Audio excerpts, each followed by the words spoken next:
বৈষম্য বিরোধী আন্দোলনে আহতদের দাবি পূরণে সরকার বদ্ধপরিকর বলে জানিয়েছেন মৎস্য ও প্রাণী সম্পদ মন্ত্রণালয়ের উপদেষ্টা ফরিদা আখতার।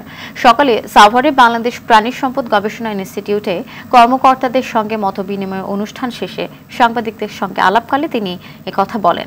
এ সময় তিনি আরও বলেন, সরকারের পক্ষ থেকে ভুল ত্রুটি হয়েছে বলেই চিকিৎসাধীন আহতদের মধ্যে ক্ষোভের সঞ্চার হয়েছে। এ সময় তাদের দাবিগুলো যৌক্তিক বলেও মন্তব্য করেন তিনি।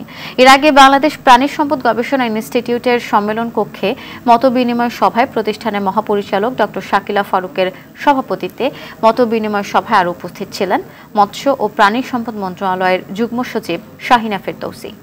ভুল ত্রুটি আমাদের দিক থেকে হয়েছে, আমি এটাতে একেবারেই বলবো না যে হয়নি, কারণ হয়তোবা বেশি চারিদিকে দেখতে গিয়ে সেটা কোনোভাবে ভুল হয়ে যেতে পারে।